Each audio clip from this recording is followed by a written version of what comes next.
सर्वांना नमस्कार. मी निखिल प्रभाकर रावळकर आपल्या चॅनलच्या नवीन व्हिडिओमध्ये तुम्हाला सर्वांचं स्वागत करतो. फ्रेंड्स, हा आपला सायन्स ऑफ मेडिटेशनचा 6वा एपिसोड. यामध्ये आपण पाहणार आहोत कोणतं मेडिटेशन तुमच्यासाठी योग्य आहे. मित्रांनो, एक व्यक्ती म्हणते माझं माइंड सतत चालू असतं, दुसरी म्हणते मला फोकसच करता येत नाही, तिसरी व्यक्ती असं म्हणते की माझी बॉडी रात्री खूप थकते पण माझं जे माइंड आहे ते कंटिन्यू माझ्या डोक्यात विचार येत राहतात. चौथी व्यक्ती म्हणते मला राग खूप पटकन येतो. पाचवी व्यक्ती म्हणते की मला स्वतःला समजून घ्यायचं आहे. आणि ह्या सगळ्यांना एकच ऍडवाइस मिळतो मित्रांनो, काय की मेडिटेशन कर, सगळं ठीक होईल. पण कोणतं मेडिटेशन? कारण मित्रांनो, मेडिटेशन म्हणजे काही फक्त एक टेक्निक नाहीये. काही मेडिटेशन अटेन्शनवर फोकस करतात, काही मेडिटेशन अवेअरनेसवर, काही कंपॅशनवर, काही रिलॅक्सेशनवर आणि काही प्रॅक्टिसेस ज्या आहेत त्या कॉन्टेम्प्लेशनच्या असतात किंवा स्पिरिच्युअल एक्सप्लोरेशन साठी वापरल्या जातात मित्रांनो. आणि म्हणूनच आजचा आपला जो एपिसोड आहे मी खास या गोष्टीने तयार करत आहे की तुमच्यासाठी कोणतं मेडिटेशन योग्य आहे. आणि त्यावरूनही महत्वाचं मित्रांनो, योग्य मेडिटेशन तुमच्यासाठी निवडताना तुम्ही नेमकं काय पाहिलं. तर चला मित्रांनो, सुरुवात करूया. आपल्या व्हिडिओचा हा पार्ट फर्स्ट आहे. त्याच्यामध्ये आपण पाहणार आहोत 1 मेडिटेशन फॉर एव्हरीथिंग आणि 1 मेडिटेशन फॉर एव्हरीवन. म्हणजे प्रत्येक व्यक्तीसाठी एकच मेडिटेशन आहे का आणि प्रत्येक गोष्टीसाठी पण एकच मेडिटेशन आहे का. आपण जिम मध्ये गेलो तर सगळ्या व्यक्तींना एकच एक्सरसाइज देत नाहीत ना मित्रांनो. ज्याला स्ट्रेंथ आहे त्याचा ट्रेनिंग वेगळा असतो, ज्याला फ्लेक्झिबिलिटी हवी आहे त्याचा ट्रेनिंग वेगळा असतो, ज्याला एन्ड्युरन्स हवा आहे त्या व्यक्तीचा ट्रेनिंग जो आहे तो वेगळा असतो. मग मेडिटेशन मध्ये आपण असं का समजतो की एकच मेडिटेशन आहे जे सगळ्या प्रॉब्लेमसाठी काम करेल. मेडिटेशन मध्ये खूप मल्टिपल वेगवेगळे प्रॅक्टिसेस आहेत मित्रांनो, जे की वेगवेगळ्या मेंटल प्रोसेसच्या ट्रेनिंग साठी वापरले जातात. कुठे अटेन्शन, कुठे अवेअरनेस, कुठे कंपॅशन, कुठे मंत्र आणि कंटेम्प्लेशन. म्हणून आपण मेडिटेशनला एक वेगळ्या दृष्टीने आज पाहणार आहोत मित्रांनो. आपण एक समजून घेणार आहोत ती म्हणजे काय, प्रॉब्लेम, गोल आणि प्रॅक्टिस. म्हणजे अगोदर आपल्याला काय करायचं की आपला प्रॉब्लेम कोणता आहे तो आयडेंटिफाय करायचा आहे. मग आपला गोल काय आहे ते आपल्याला आयडेंटिफाय करायचं आहे आणि त्या अनुरूप आपल्याला आपली प्रॅक्टिस निवडायची आहे की आपल्याला कोणत्या प्रकारचं मेडिटेशन करायचं आहे मित्रांनो. आधी तुमची गरज समजून घ्या आणि मगच तुमची प्रॅक्टिस निवडा. चला मित्रांनो, आपण आपल्या व्हिडिओच्या पार्ट 2 कडे येऊ, ज्याच्यामध्ये आपण पाहणार आहोत आता ह्यापैकी एक एक गोष्टीबद्दल. पहिला जो मुद्दा आपला असणार आहे मित्रांनो तो आहे स्ट्रेस आणि ओव्हर थिंकिंग. समजा तुम्ही रात्री झोपायला गेलात, बॉडी थकलेली आहे पण तुमचं माइंड काय करतंय, उद्या काय होईल, माझं काम पूर्ण होईल का नाही होणार, काल तो व्यक्ती मला असं का बोललं, आता मी माझ्या लाईफ मध्ये पुढे काय करू, खूप कॉम्प्लिकेशन्स येत आहेत, काय करावं काही कळत नाहीये. असे मल्टिपल क्वेश्चन्स आपण जेव्हा बेडवर पडतो तेव्हा आपल्या डोक्यात यायला चालू होतात मित्रांनो. एक थॉट संपत नाही, तोच दुसरा थॉट निर्माण होतो आणि मग आपण या विचारांच्या दुनियेमध्ये हरवून जातो. यालाच आपण ब्रॉडली मध्ये जर पाहिलं किंवा मेडिटेशनच्या भाषेत जर पाहिलं तर माइंड वॉन्डरिंग किंवा रिपिटेटिव्ह थिंकिंग म्हणू शकतो. इथे जो आहे मित्रांनो तो मेडिटेशन मधला जो युजफुल स्टार्टिंग पॉइंट आहे तो माइंडफुलनेस किंवा ब्रीथ अवेअरनेस असू शकतो. म्हणजे काय, तुम्ही तुमच्या ब्रीथ कडे लक्ष देता, थॉट येतो, तुम्हाला जाणवतं की मला थॉट आलेला आहे, मी पुन्हा विचारांमध्ये गेलो हे तुम्हाला लक्षात येतं आणि मग तुम्ही काय करता, बॅक टू ब्रीथ, पुन्हा थॉट, पुन्हा अवेअरनेस, पुन्हा बॅक टू ब्रीथ. आणि इथे उद्देश जो आहे मित्रांनो तो आपले थॉट्स बंद करणे हा नाहीये, हे आपण समजून घेतलं पाहिजे. आपण थॉट मध्ये हरवतोय हे आपल्या लक्षात येतंय, हा इथे मेन उद्देश असला पाहिजे मित्रांनो. आणि हीच जी डिस्टिंक्शन आहे ती सगळ्यात महत्वाची आहे. चला मित्रांनो, तर आपण आपल्या व्हिडिओच्या पार्ट 3 कडे येऊया. त्याच्यामध्ये आपण पाहणार आहोत फोकस आणि कॉन्सन्ट्रेशन बद्दल. आता दुसरी सिच्युएशन, तुम्ही कामाला बसता, लॅपटॉप समोर आहे, 5 मिनिटांनी फोनचं नोटिफिकेशन वाजलं, मग तुम्ही फोन हातात घेतला, मग पहिल्यांदा तुम्ही इंस्टाग्राम पाहिलं, इंस्टाग्रामच्या रील्स स्क्रोल केल्या, त्यात तुमचं काही वेळ गेला, मग तुम्ही व्हॉट्सॲप ओपन केलं आणि परत काही गोष्टी व्हॉट्सॲपवर चेक केल्या आणि त्यानंतर तुम्ही काय केलं मित्रांनो, पुन्हा कामाला सुरुवात केली.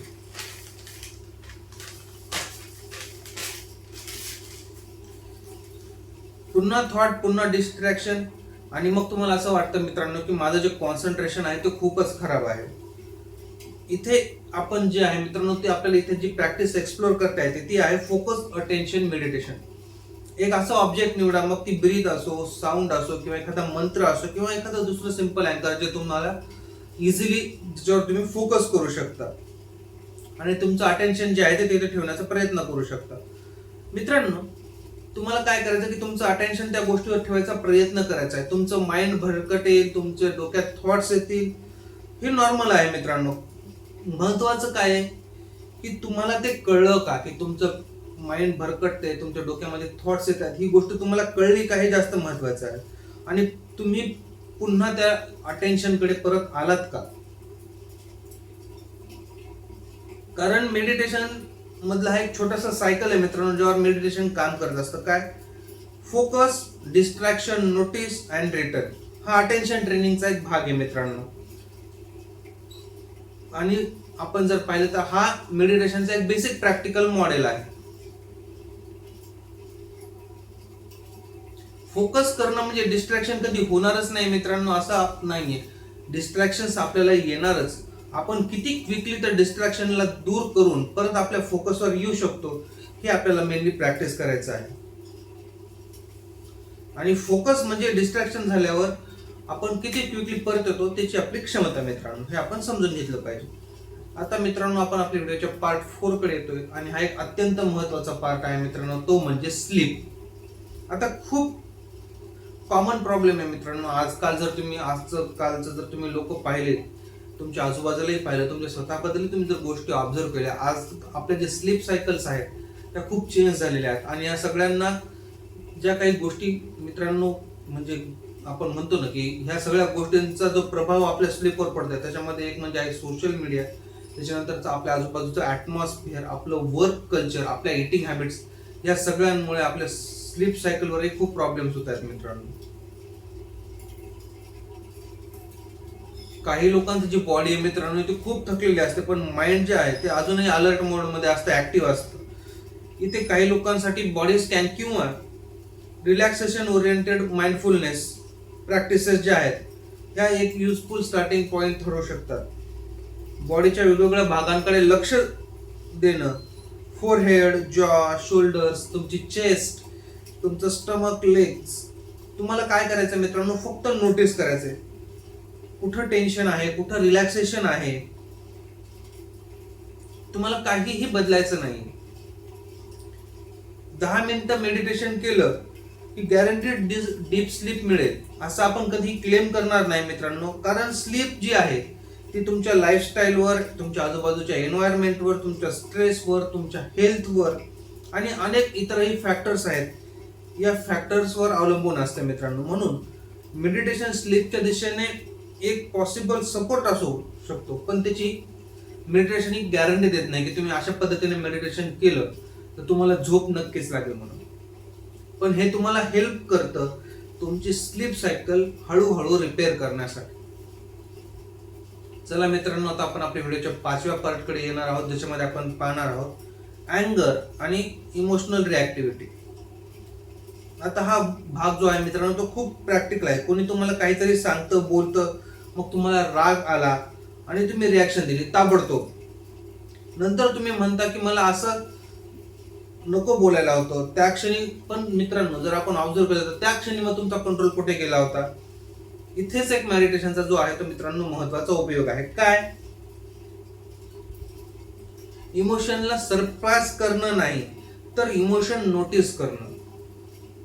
समजा कोणी तुम्हाला ट्रिगर केलं मित्रांनो, तर काय होतं, तुमच्या माइंड मध्ये थॉट आला, याने माझा अपमान केला. मग काय झालं, तुमच्या बॉडीमध्ये एक टेन्शन निर्माण झाली, तुमचे हार्टबीट्स वाढले. मग हार्टबीट्स वाढल्यानंतर तुम्हाला अँगर आला आणि मग रिॲक्शन तुम्ही दिली मित्रांनो. माइंडफुलनेस प्रॅक्टिसेस जर तुम्ही केल्या मित्रांनो, तर हळूहळू हा जो सिक्वेन्स आहे तुम्ही ऑब्झर्व करायला शिकू शकता मित्रांनो. मग हा जेव्हा सिक्वेन्स तुम्ही ऑब्झर्व करायला शिकू शकता त्यावेळेस काय होतं मित्रांनो, thought, emotion, body sensation, urge to react म्हणजे काय की तुम्हाला रिॲक्शन करण्याची जी हे आहे मित्रांनो इच्छा ती निर्माण होते.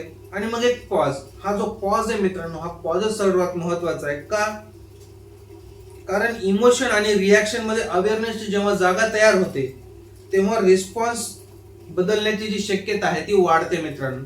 म्हणजे कधी कधी आपण रागाच्या भरात फटकन जो रिस्पॉन्स देतो तेव्हा जर आपल्याला लक्षात आलं की अरे आपल्याला काहीतरी होतंय, मग आपण एक पॉज घेऊन नंतर त्याच्यावर एक जर प्रॉपर रिॲक्शन दिली तर त्यामुळे बऱ्याचशा गोष्टी सॉर्ट आउट होऊ शकतात.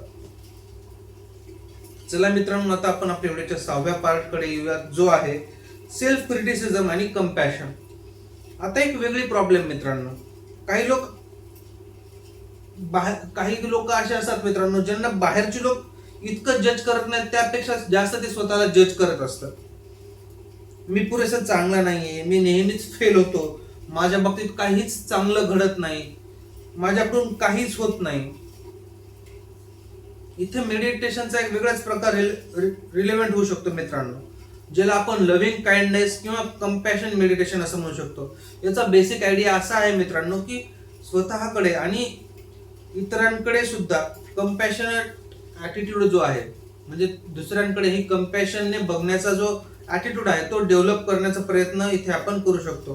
पण इथे एक गैरसमज आपण दूर करूया मित्रांनो. सेल्फ कंपॅशन म्हणजे असं नाही की स्वतःला खोटं सांगणं, मी खूप परफेक्ट आहे, माझी कोणतीच चूक नाही असं म्हणणं नाही. सेल्फ कंपॅशन म्हणजे हो माझ्याकडून चूक झाली आणि मी माझ्यासोबत चुकीचं वागणार नाही, माझ्याकडून चूक झाली मला ऍक्सेप्टेड आहे, पण त्याच्यामुळे मी स्वतःचा रागराग करणार नाही, मी स्वतःला दोष देणार नाही.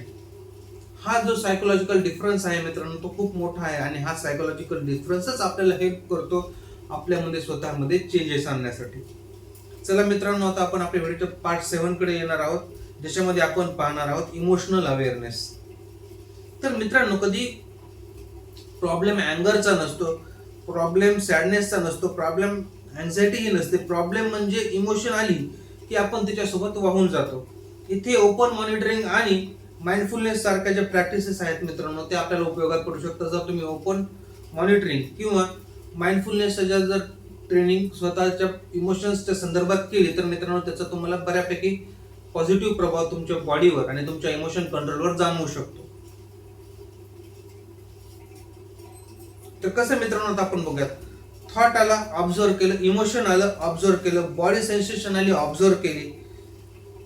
त्यांना लगेच फाईट करायचं नाही, त्यांना पकडूनही ठेवायचं नाही मित्रांनो, फक्त नोटीस करायचं आणि सोडून द्यायचं. इमोशन कधीच जाणवणार नाही, तुम्हाला इमोशन फील होणार नाहीत असं नाही मित्रांनो. पण जेव्हा तुम्हाला एखाद्या इमोशन बद्दल जाणीव व्हायला चालू होते तेव्हा त्या इमोशन कडे पाहण्याचा तुमचा दृष्टिकोन बदलतो आणि त्याचमुळे तुमची रिॲक्शन बदलण्यास मदत होते मित्रांनो. चला मित्रांनो, आता आपण आपल्या व्हिडिओच्या पार्ट 8 कडे आलेलो आहोत ज्याच्यामध्ये आपण पाहणार आहोत self awareness and inner exploration. आता मेडिटेशनचा अजून एक डायमेन्शन मित्रांनो. काही लोक मेडिटेशन करतात कारण मला स्ट्रेस कमी करायचा आहे, पण काही लोकांचा जो प्रश्न आहे तो वेगळा असतो मित्रांनो. मला स्वतःला समजून घ्यायचं आहे म्हणून ते मेडिटेशन करत असतात.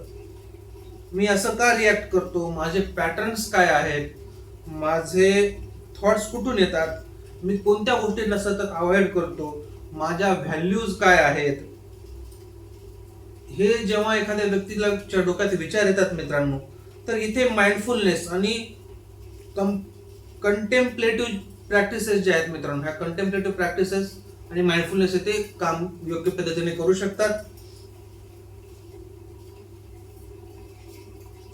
पण इथे पण एक बाउंड्री आहे मित्रांनो. काय? मेडिटेशन म्हणजे प्रत्येक फिजिओलॉजिकल प्रॉब्लेमचं सोल्युशन आहे किंवा डायग्नोसिस करण्याचा मार्ग आहे असं नाही.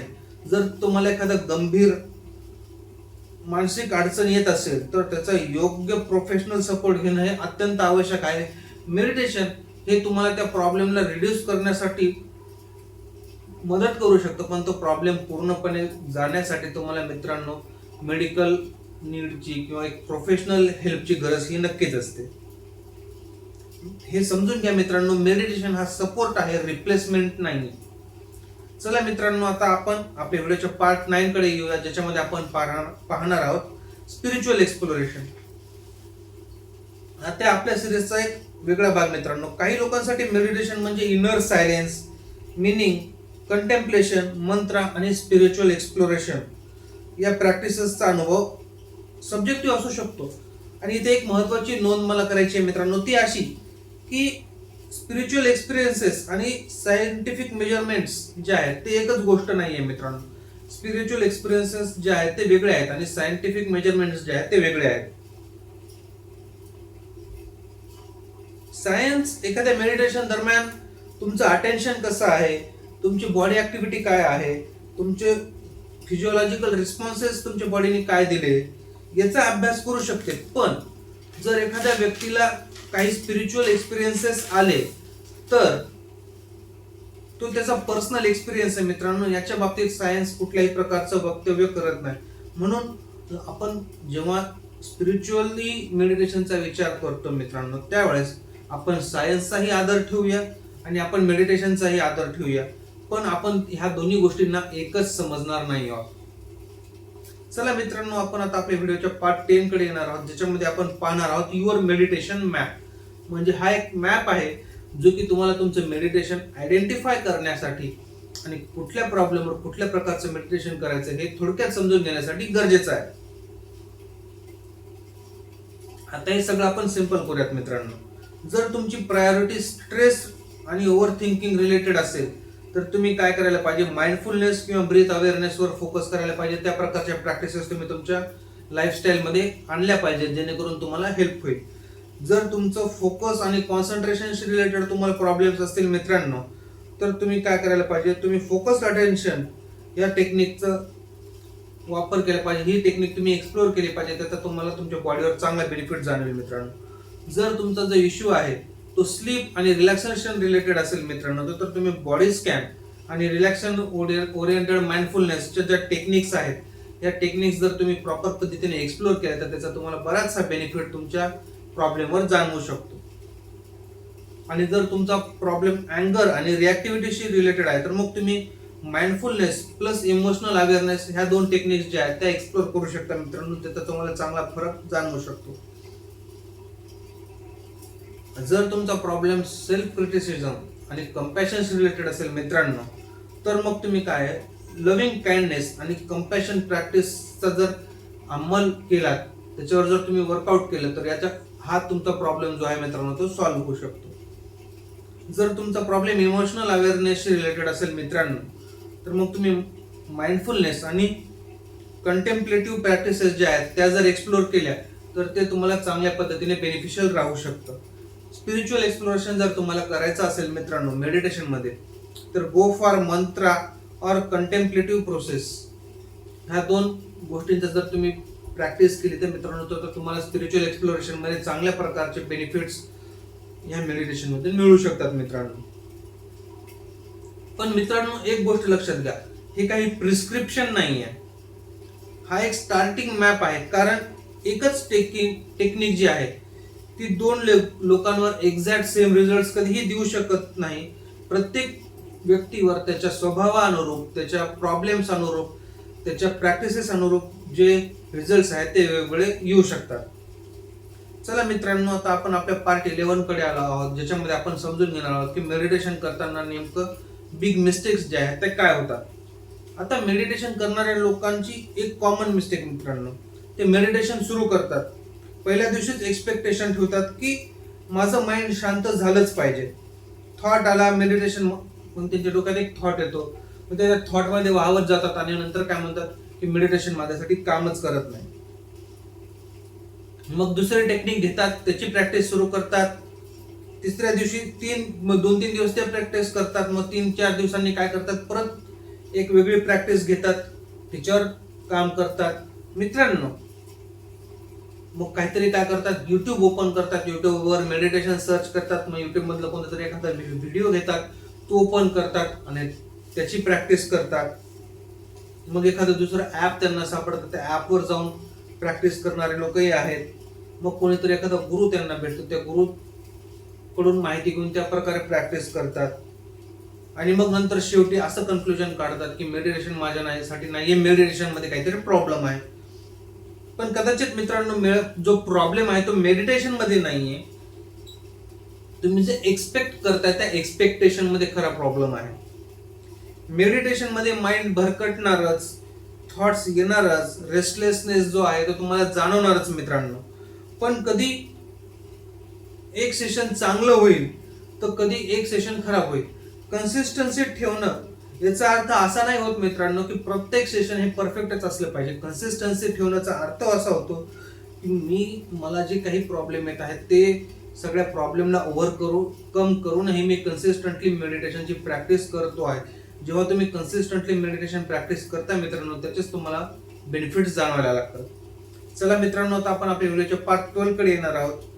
तर आता आपण एक छोटा एक्सपेरिमेंट करणार आहोत मित्रांनो. हे तुम्ही आज रात्री ट्राय करा. काय करायचं मित्रांनो, तुम्हाला 2 मिनिटांचा तुम्हाला टायमर लावायचा आहे. तुमच्या मोबाईलमध्ये, तुमच्या वॉचमध्ये 2 मिनिटांचं टायमर लावा.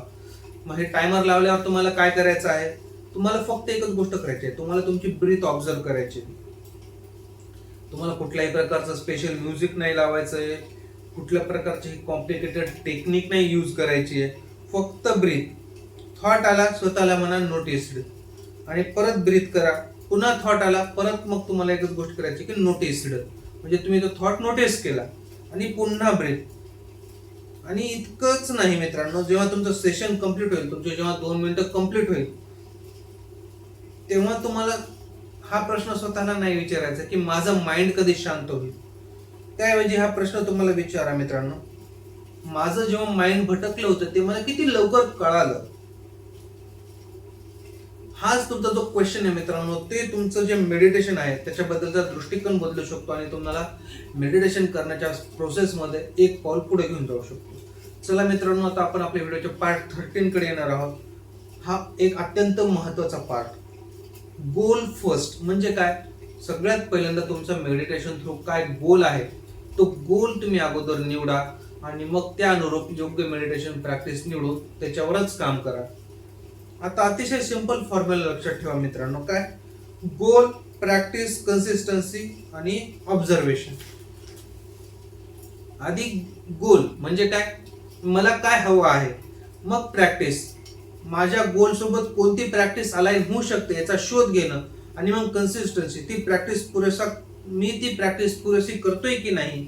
आणि शेवटी ऑब्झर्वेशन, माझ्यात काय चेंजेस होत आहेत, माझं माइंड बदलत आहे, माझं अटेन्शन सिकिंग प्रॉब्लेम सॉल्व्ह होत आहे, माझं इमोशनल रिस्पॉन्स मध्ये एक पॉझिटिव्ह चेंज आलेला आहे, माझी स्लीप सायकल नीट झालेली आहे, माझा बॉडी रिस्पॉन्स, अवेअरनेस याबद्दल चेंजेस होत आहेत. जर काहीच बदलत नसेल तर प्रॅक्टिस ऍडजस्ट करा, पण 2 दिवसांनी जी तुमची टेक्निक आहे ती टेक्निक चेंज करू नका, टेक्निक तीच ठेवा.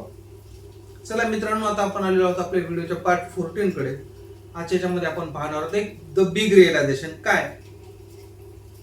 आपण मेडिटेशनला नेहमी विचारतो सगळ्यात पॉवरफुल मेडिटेशन कोणतं मित्रांनो, पण कदाचित हा प्रश्नच चुकीचा आहे. योग्य प्रश्न काय आहे, या क्षणी मला नेमकी कशाची गरज आहे. मेडिटेशन मध्ये खूप वेगवेगळ्या टेक्निक्स आहेत मित्रांनो, ज्या की खूप पॉवरफुल आहेत. पण कोणतीही एक पॉवरफुल टेक्निक जर तुम्ही घेतली आणि ती जर तुम्ही प्रॅक्टिस करायला लागलात तर तुमचा प्रॉब्लेम सॉल्व्ह होईल असं नाही. कारण तुम्हाला तुमचा प्रॉब्लेम काय तेच माहित नाही. तर सगळ्यात पहिल्यांदा काय आहे, या क्षणी मला कशाची गरज आहे. ठीक आहे, मला माझं माइंड शांत होत नाहीये. ठीक आहे, मग मला काय करावं लागेल, मला ब्रीथ प्रॅक्टिस करावं लागेल, मला फोकस प्रॅक्टिस करावी लागेल. मग त्यासाठीच्या टेक्निक शोधायचे आणि त्यावर काम केलं तर मग तुम्हाला त्याचा रिझल्ट भेटेल मित्रांनो. जर तुमचं माइंड ओव्हरथिंक करत असेल तर अवेअरनेस, जर तुम्हाला अटेन्शन टिकत नसेल तर फोकस, जर बॉडी आणि माइंड एकत्र शांत होत नसतील तर रिलॅक्सेशन किंवा बॉडी अवेअरनेस टेक्निक्स, जर तुम्हाला इमोशन येत असेल आणि रिॲक्शन तुम्ही लगेच देत असाल तर मग तुम्हाला काय करावं लागेल, माइंडफुलनेस. जर तुम्ही स्वतःशी कठोरपणाने वागत असाल तर कंपॅशन, आणि जर तुम्हाला स्वतःला समजून घ्यायचं असेल तर सेल्फ अवेअरनेस, आणि जर तुम्हाला इनर आणि स्पिरिच्युअल एक्सप्लोरेशन करायचं असेल तर त्यासाठी मित्रांनो तुम्ही कंटेम्प्लेशनचा मेडिटेशन म्हणून निवड करू शकता. पण आधी स्वतःची गरज ओळखा मित्रांनो. ऍट द एंड मित्रांनो, मी तुम्हाला एवढंच सांगेल, मेडिटेशन म्हणजे एक दरवाजा नाहीये, तो एक कॉरिडोर आहे. आणि त्याला मल्टिपल दरवाजे आहेत. काही दरवाजे फोकसकडे जातात, काही दरवाजे अवेअरनेसकडे, काही दरवाजे कंपॅशनकडे, काही दरवाजे इमोशनल बॅलन्सकडे, काही दरवाजे हे जे आहेत इनर एक्सप्लोरेशनकडे जातात. तुमच्यासाठी कोणता दरवाजा उघडायचा हे कोणीतरी इंटरनेटवर सांगितलेल्या फॉर्म्युलाचा वापर करून तुम्ही ठरवू शकणार नाही. त्यासाठी तुमची करंट नीड काय आहे हे आधी तुम्ही समजून घेतलं पाहिजे. कारण बेस्ट मेडिटेशन असं काहीही नसतं मित्रांनो. तुमची जी नीड आहे त्या नीडसाठी योग्य मेडिटेशन असतं. मेडिटेशनची सुरुवात मित्रांनो तुम्ही जेव्हा डोळे बंद करता तिथून होत नाही, तर मेडिटेशनची सुरुवात तिथून होते जेव्हा तुम्ही हा प्रश्न स्वतःला विचारता की मला नेमकं माझ्यामध्ये बदलायचं काय आहे. This is it for today. This is Nikhil Harkal. Talks real life real reset. जर व्हिडिओ आवडला असेल मित्रांनो तर लाईक शेअर नक्की करा. चॅनलला सबस्क्राईब करा मित्रांनो. तुम्हाला जर व्हिडिओ आवडला असेल तर तुम्हाला व्हिडिओमध्ये काय आवडलं हे कमेंट करून मला नक्की सांगा. मी तुमची प्रत्येक कमेंट वाचेल आणि तुम्हाला पुढे कोणत्या विषयावर व्हिडिओ हवेत तेही मला कमेंट करून सांगा मित्रांनो. मी नक्कीच त्याचा विचार करेन. थँक्यू मित्रांनो.